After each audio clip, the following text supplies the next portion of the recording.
the years, me and my neighbors have been bringing gas engines down to the Rollo Jameson Museum for the Heritage Day program. So I'm going to give you a little history on some of the hit and miss engines. This is a Model NC built in 1929, and it's a 2-horse engine. Made by the Fuller & Johnson Manufacturing Company in Madison. The Madison Plow Company started in about 1880. They made farm machinery, corn planters, horse mowers, plows, grain drills, harrows. In about 1902, they entered into the gas engine business. Most work on the farm was all hand intensive those days. Everything was done mainly with horses. The gas engine helped mechanize the farm to a point. The gas engines were used to pump water, run a washing machine, a line shaft, grind corn, tasks that had to be done by hand previously. Speeds up to a certain number of RPMs, and then when it slows down, that's when it fires again to speed back up. And you can see it's belted. There's a belt pulley on it, so it was belted to grind corn or shell corn or to run a belt anyway.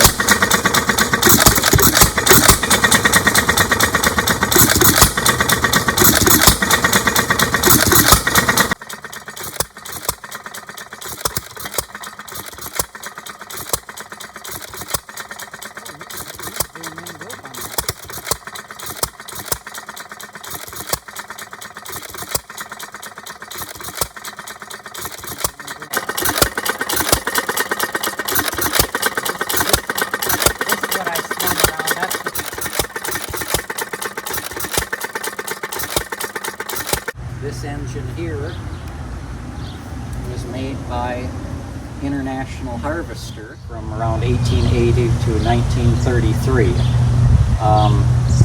This is a Model NC built in 1929, and it's a 2-horse engine.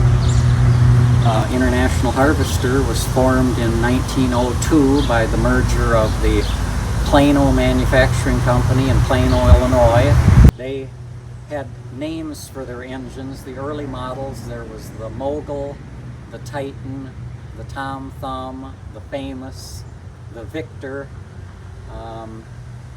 Up until, those were produced up until 1917. In 1917, they built the Model M in a 1.5 horsepower, a 3-horse, a 6-horse, and a 10-horse. And they built those up until 1937. And they were so dependable and so well liked that there were more Model M's built from 1917 to 1937 than all the other gas engines of all the other manufacturers in the country put together. And this is the last model, the Model LB from 1941 to 1948. And this is a 1945 model. One of the big differences in these newer models, on this, it's got an oil bath system, just about like an engine nowadays. There's a reservoir of oil, and it automatically oils the valves and things, versus a drip oiler there. And then this model is one of a very few made by International that there's a pump jack right to the motor. Otherwise, generally the pump jacks were separate. And this is an A.Y. McDonald pump from Dubuque. And when the engine is running, you engage it with this lever, and it pumps water. Yeah, that's where you're from, isn't it?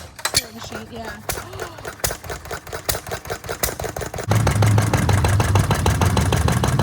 And when I'm down to the museum, I usually tell people, you know, the water table is high and there's a mine under here, so we're pumping the water right up out of the ground.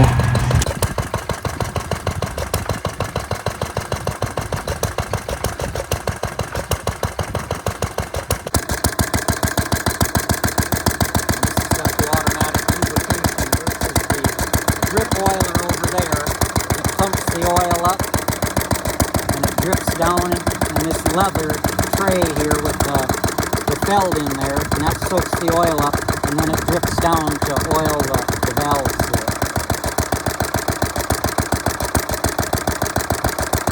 And any excess oil gets in this and runs out this spigot here. One more time. I'm so sorry.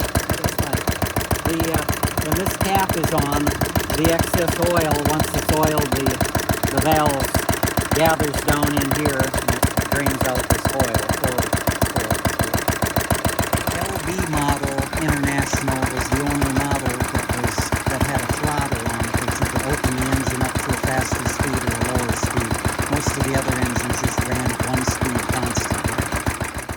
This is a magneto. That's what provides the fire for the spark plug. This is the flywheel that you start it with. This is the belt pulley. Gas tank is under here. This is the choke.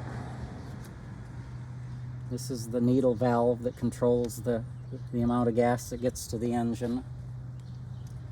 Drain plug was very important those days. They didn't have antifreeze. If you didn't drain them in the wintertime, they would freeze up and break the tank, so you'd want to drain the water out. But in my dad's day, they used to put old cylinder oil in where the water is, and that way it would take the heat away, but the oil would never freeze and ruin the tank. Spark plug, here's your valves, and then it automatically in this model pumps the oil up into this felt that's here and soaks up with oil, and then it drips down and keeps the valves oiled up.